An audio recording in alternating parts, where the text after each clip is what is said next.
This is Shelf Space. We're going to take a bit of a zag here, and this interview is co-hosted with my good friend and sponsor, Chris Funk from Pacific Coast Distribution. He and I chat with one of their clients, Gordon Groundwater from British Canadian Importers. We talk about the realities of navigating the global food supply chain and the delicate balance importers have to manage between logistical precision and the strength of human partnerships. We break down the realities of modern sourcing, talk about the hurdles of international trade, and explore the nuances of vendor due diligence. Before we jump in, I want to give a galactic shout out to our Shelf Space partners, Fasken, TD, Picnic Creative, Benchmark 60, Rima, and yes, of course, the amazing warehouse team at Pacific Coast Distribution. Okay, here's our conversation with Gordon. Oh man, I am super excited about this conversation, and I don't know what to do other than to start it off with my favorite question. I'm going to start with you, Gord. If you could look to the future and you could imagine one innovation in the grocery store that would excite you the most, what would it be? Oh, jeepers, that's a good one. In the grocery store, lots of parking.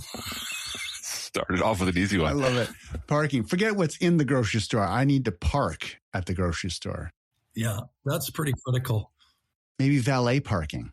That could be too, especially for your cart. And make sure that those dollars work, or whatever you have to use, or a quarter. You mean the cart slugs? Don't you have like a branded slug that you keep in your ashtray? I should, but I keep losing them because I'm old. Remember that? Yeah. Then you have to walk into customer service and get them to you have to go to the ATM machine to get a $20 bill to break it for a quarter. Or you just run around the parking lot asking people for a favor and they'll run away. Exactly. Oh, the other piece to it is a shopping cart that has round wheels, not square. So when you're pushing the cart, you're not making a racket. That would be a good innovation. Yeah, I'll take it. That's a good one. I like that one. Chris, I'm going to give you a chance too, buddy. What's an innovation that gets you excited? I think it would be exciting to be able to understand what's on the labels and what actually is something that's good for you versus not good for you. I think that navigating that these days is like reading a language that you've never read before. Yeah, I know they're trying with the front of pack labeling to try to help with that. But, and I know in places like, I think it's Mexico, where they have like a red light, yellow light, green light, where it's really in your face. I know there's the Yucca app that does sort of like if you're walking around with your phone, but it's a lot of research. It's a lot of reading. It is. And I keep scanning things and it keeps telling me things that I thought were good for me is really bad for me. But so I don't know if it's me or if it's the app or if it's the vendors. Depends what you're looking for. If you scan a bag of chips and it says high in salt and you're like, oh. That could be my problem. That could be my problem. Exactly. Well, we've jumped right in and that's just the way we roll here. But the reality is, Chris, Gord, you guys work together. I think one of you gives the other one a lot of money or some money, and one of you holds. We change money? There's money involved. There's product and pallets and trucks running around and people taking care of it. So for listeners, why don't we give a little context here? Chris, who's this guy Gordon and why are we talking to him? Gordon is a guy that we've dealt with for 3 years now, I think, 2-3 years. We met him just outside of COVID and helped solve some problems. And he is somebody I come back to frequently for inspiration and always a great conversation. And so I thought he'd be a great addition to the chat today. He's intimately involved in the sourcing and importation of raw materials for all sorts of different things, whether that's food-based or packaging. They've got a very dynamic business, and we've helped support them through ups and downs and various challenges. And I'm always excited to hear what they've got going on in their business. So cool. And when I've toured the warehouse, Chris, you've pointed down this aisle, oh, that's all Gord stuff, or this is like, there's a lot of stuff that you've got. We've got a couple pallets in our building. Just a couple pallets in there. More. We need more. Yeah, more. All right. I'll put a good word in for you. So, Gord, what is it that you're bringing into the country? What are some of these stuffs? What are all these pallets full of that you deal with every day? Basically, over the years, we've adjusted the business, and we're heavily involved in ingredient sourcing. with all the situations that are going around the globe, especially recently, we've really had to pivot. And with that, we've also brought on a number of people that are from around the world. So our team and our inside team is amazing. Our outside team is crazy good too. But our global sourcer is from Turkey. And some of the team members are from the Philippines, from Burma, you name it. They're all over the place. And so that gave a real flavor for the globe. And when I was a kid, before I got involved with this business, our logo, because our business started in 1931, the logo was a globe with British Canadian importers across the top. And I always thought, hey, wow, wouldn't it be great if we could do business 24 hours a day? So that really matched up with our global sourcing and helping people out. So that's really the gist of it right now. And is it a lot of like dry ingredients or is it finished goods? Is it a combination of those things? No, it's dry ingredients, like you said, raw ingredients for a number of the major food processors around Canada, across the country, and into the U.S. too. When I first started learning about the food value chain a few years ago, to be honest, I had my rose-colored glasses on. I thought people made food, people marketed food, and people ate food. That's all I really thought. Of course, that's obviously simplistic. But when I think about warehousing and logistics and shipping things around, it sort of almost feels like the invisible part of the value chain where no one really knows about it or talks about it unless something goes wrong. If it breaks, it's on everyone's mind. I've walked around trade shows with Chris before and people are like, oh, no, I'm good. And all of a sudden someone pops out and goes, you have a warehouse? Come here. We need to talk. And Chris gets hauled behind the curtain to like solve a major problem that they have. So I guess I'm wondering, like, what are some of the struggles that you've had, Gord, in getting your ingredients into the country and moving freely and safely around and being stored safely? There have been a few instances recently, that's coming across this country, not just outside of the country. We've had issues with product coming in from outside that's had issues and had to be returned and cordoned off and separated and things of that nature. Doing all that type of work is, when a problem occurs, it's a lot more work.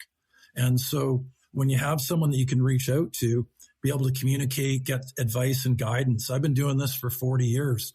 And so I don't care how old you are. If you've got a good idea, let's have a chat and figure it out. That's what happened to us a few years back when our current third-party warehousing group decided they were more interested in going after some major corporations or whatever, or something along that line, and left us hanging. And we were basically given 3 weeks or 6 weeks or whatever it was back then to find a home at the end or during COVID.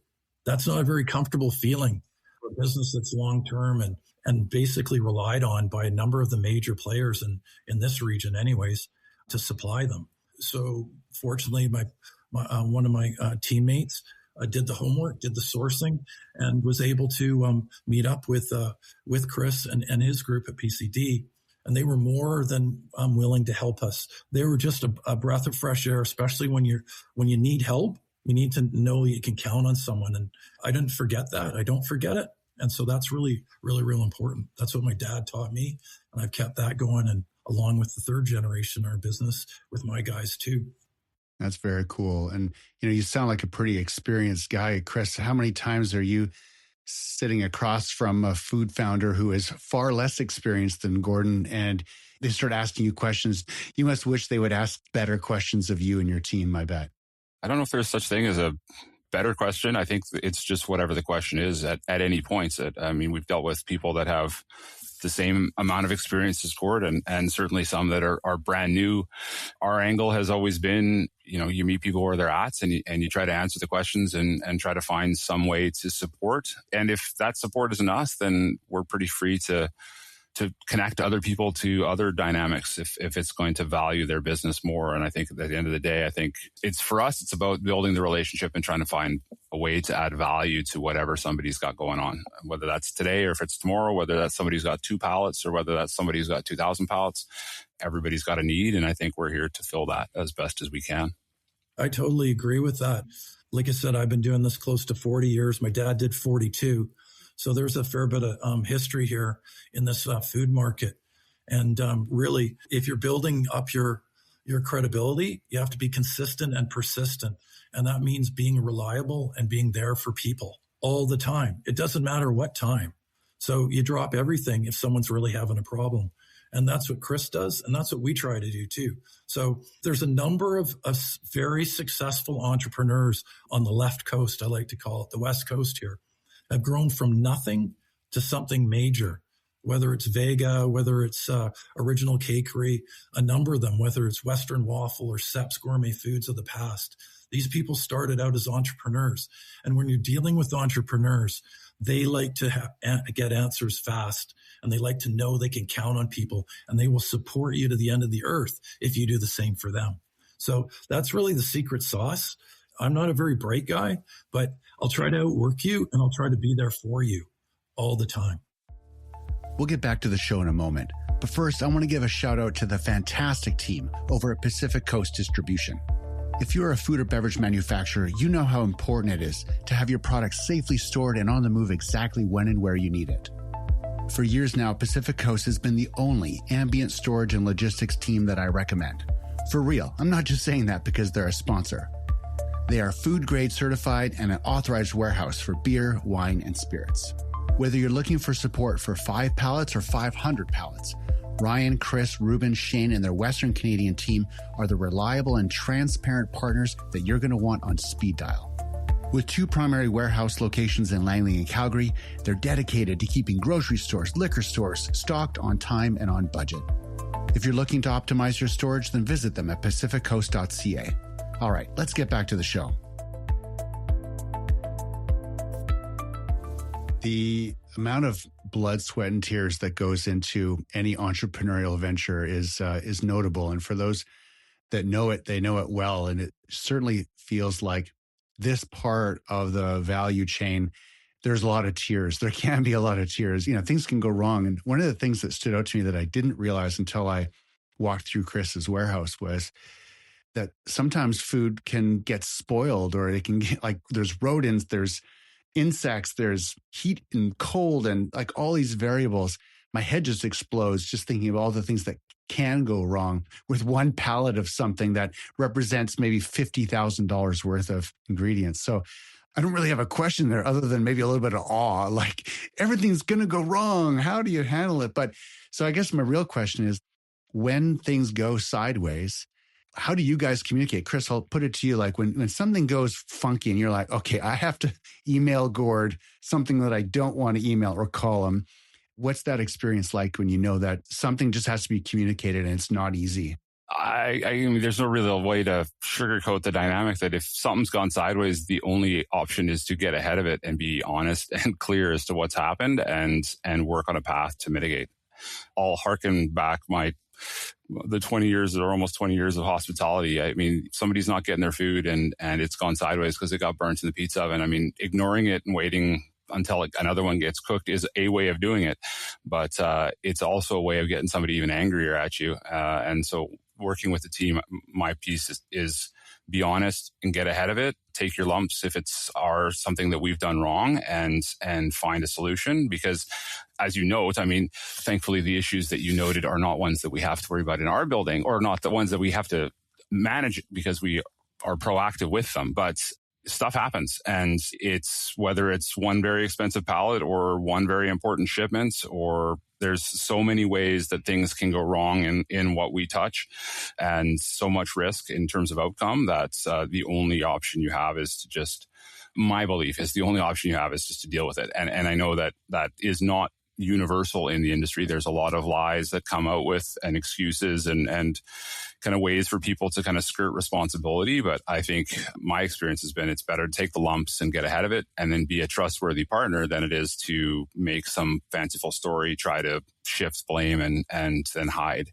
It's maybe not always the most bottom line efficient, but I think in the end, it's the long game in terms of customer satisfaction and faith that you can handle the things that are going to happen in the future, I think becomes far more foundational.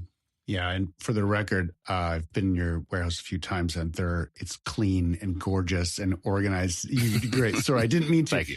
I was painting a much wider warehouse, kind of problems that could exist. It's okay. Yeah, I gathered that. No, but I mean, hey, no, it's that becomes the piece, and it's a challenging thing. And I mean, we've seen lots of products come in from other places and from shippers and producers that, the product isn't optimal. And so even at that point, hey, Gord, your shipment's arrived and there's something wrong with it. What do you want us to do? It becomes a risk depending on what's gone on. If we take it in our building, it potentially risks everything else that's in both Gord's and others.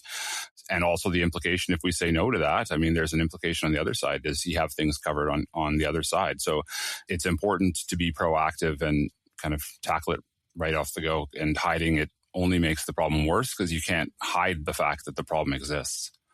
Gord, when you're evaluating, I'll just take a step back from, a relationship with Chris's team, say it's other types of vendors, other types of partnerships.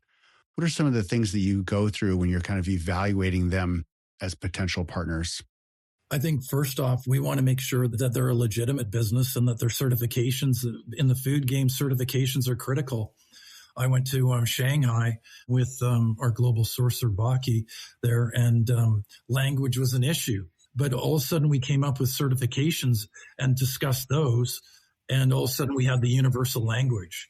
So understanding where you are with them and know that they're in tune with what we need in this marketplace is really, really critical. From there, it's a matter of communication, whether it's a problem like you were referencing before, that's really critical, that we can get the answers quickly and the responses make sense, and it isn't a lot of work to do that.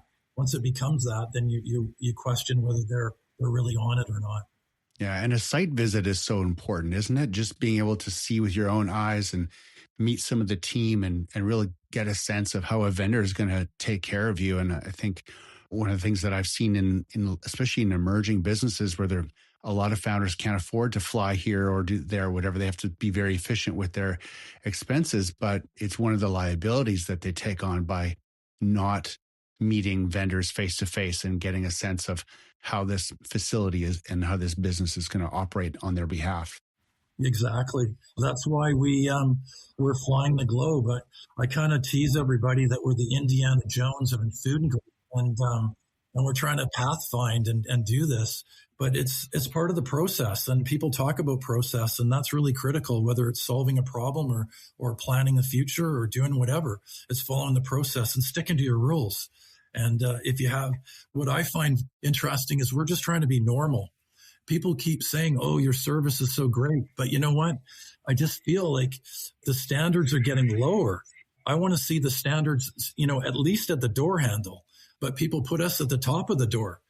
That's really where people got to focus on is realizing that service is important and being there for people is important. And you can grow together with these entrepreneurs, like whether it's the growth with a group like Silver Hills or Fine Choice Foods. I mean, it's been remarkable. And those people started with nothing. Like they started so small, but they kept with it, and the consistent and persistent and did all those things. So partnering and communication is really, really critical. I would add too, inspecting what you expect is a pretty key thing. We've had customers that have transitioned from one facility to another facility because when they actually went and visited, what they thought was happening was not at all what was happening. If it comes down to a video call, we'll do a video call. The value for us is we spend a lot of money on third-party audits and certifications and lean in on the fact that stuff exists and you can see what we've got going on whenever you want to. It's not a fake certification. There's a lot of games that get played in this industry and a lot of bait and switch. And, I have certified at this building, but I'm not actually where your product is. And it's a tough piece. And when you're working with somebody across the country or across the globe, there's a level of trust. I would say certainly seeing what you can when you can, but if you can't, find a way to validate what you need for your business is actually going to take place with the vendor that you're using. A piece to that, though, when we had an issue on a shipment that came in from an offshore supply. And we were really questioning what to do with the situation. And, I could go and reach out to some other third-party groups that we're involved with, but I didn't. I touched base with Chris and Ryan and asked for their guidance. And Chris came and met me at the facility, walked through it, gave me the insights, said, bring it over here, bring it to where we're at. We'll separate it, we'll figure it out, and we'll come up with a solution. That was a huge, huge relief. That's just one of many that occur. When you're dealing with the global and you have things on the water for 6 or 8 weeks. And in the past, during COVID, it was much longer, and you had to bring in much more. And so they were always able to find space, find whatever. But having that partnership when you're trying to support the businesses here that are entrepreneurs is really, really critical, because it's the flow of product that counts, and you can't have delays. And that's what we try to eliminate. Yeah. And Gord, I know you're importing things, but when you're looking at all these food manufacturers and beverage manufacturers out there that are trying to export out of Canada, is there something that you're seeing on the horizon as something that that you're feeling optimistic about when it comes to the Canadian landscape and sort of elbows up finding new trading partners, or is it? Or are you concerned? No, I think that if you're an entrepreneur, you have to think globally. I don't have an issue with that. I just find it really awkward and sometimes irritating on both sides, whether it's shipping down to the U.S. or bringing product in. Our own government held all of our food customers hostage because we were all up in the air and we didn't know what the rules were going to be in terms of bringing in product from my brothers down in the U.S. Those people aren't bad people. They're very, very solid people. It's just that the rules are changing and we just have to work through them. And so with that, if you're going to be entrepreneurial and try to solve these situations on a global basis, that's why we're traveling the globe right now, because we see that there's opportunities. You just have to make it happen. And it takes the work. It's actually work, not 4 days a week. It's sometimes 6 or 7 days a week. And there's 27 hours in a day. So that's kind of the mentality that you have to have. But if you do, and you stick with it, consistent and persistent, you'll make it happen. Yeah, so true. I wonder, when I think of, there's been so much chatter around, breaking down provincial barriers to try to move. And food and beverage seems to be in this weird, siloed in this weird, strange area where it's not, the barriers are not breaking down as fast as everyone would like to believe. And I do feel like, there's a lot of work still to have happen here in the country. And then, of course, if it's hard for a BC manufacturer to get their product to Alberta or Ontario, well, how much harder is it going to be to get it to Singapore or Germany or wherever? So it does feel like, there's just a lot of unnecessary barriers. Actually, it was, pardon me if I got this wrong, but was it Newfoundland or Nova Scotia? They were the first province in Canada that kind of said, hey, if it's good enough for Ontario, it's good enough for us, trying to break down some of these food regulations and this red tape. I was kind of hoping that was going to show the bigger provinces, hey, look, this is easy. We don't have to make it so hard. But it looks like it's just back to being hard. And so I'm hopeful that does sort itself out, but it seems to be moving slower. I would agree. That's really a critical piece, because government is our things that are slowing us down too. I believe there should be some sort of quarterback or ombudsman, someone you can go to present your entrepreneurial case, because there's so many times that they just go back to their rules or whatever it might be. They're not really thinking about what the ramifications are, because under all these situations, we're being pushed to find jobs and do all these things, right? And export and do all that. But yet we don't have the freedom behind the scenes to make that work. And even importing product, I'm going through that right now. This is from a different country on a product that's not even made in Canada. There's a completely different duty on it, and they're hammering us for 4 years.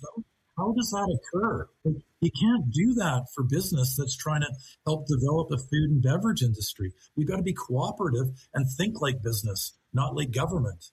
We need a tribunal, like you just said. We need like a League of Foodstuff tribunal. A board of food? Board of food, yeah. I didn't even realize how dysfunctional Canadian the retail scene was in terms of how challenging it is to have products go in between. I mean, as simple as like this label if it's good enough for one province, it should be good enough for all of them. I mean, it seems so fundamental, and yet it does not seem to compute in a meaningful way in the country. And everybody's kind of jockeying for their own piece. I mean, we've got all this beautiful wine in BC. It's not like Alberta's growing a lot of wine, and yet it's more difficult for an Albertan to get wine from BC than it is for them to get it from Italy, I heard the other day, which is pretty wild. So we could do more for ourselves, and we don't seem to be as excited to make that happen. Chris, what kind of scale are we talking about with gourd stuff? Are we talking like we're not talking 1 or 2 pallets here. We're talking many, many, many pallets. We've got over 1,000, I think, in our network between our 2 warehouses. And I know that Gord's been pushing us to have a footprint out east because he's got lots of opportunity out there too. So who knows? Who knows what the future may hold? The benefits in partnerships and relationships is you push each other, I think, in some respects. If I print off a SQF poster on my printer and I put it on my garage, do you want to use my tandem garage for a couple of spots? I don't know how many pallets can I get in there. I have a low price. All 5 pallets? I'm in. Let's do it. Get a good pest control program going. Gord, we got you sorted out. Don't you worry about it. This is probably the best way to prime Gord. Chris and I are really behaving ourselves because we go back many, many years. Chris was my only roommate before I got married. And we had a couch and a ping pong table and we're old. Place. That's all the furniture we had. And we've got so many stories that we would not be able to record them. It would be a bad thing if we did that. But so we've behaved ourselves for your benefit. Hopefully that served you well. But thank you.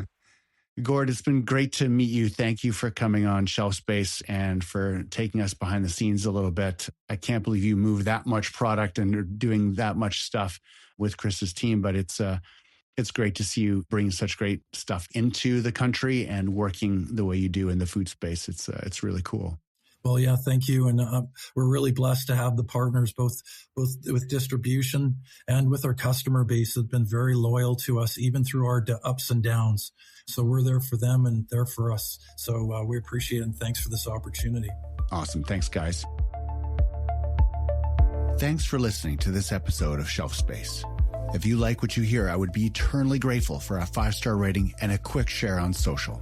Your support means the world to me and our partners, TD, Fasken, Rima, Pacific Coast Distribution, Picnic Creative, and Benchmark 60. For bonus content and resources from our sponsors, go to shelfspacepodcast.com. I'm Corwin Hiebert. I'm glad we're on this rocket ship together. I'll see you in the future.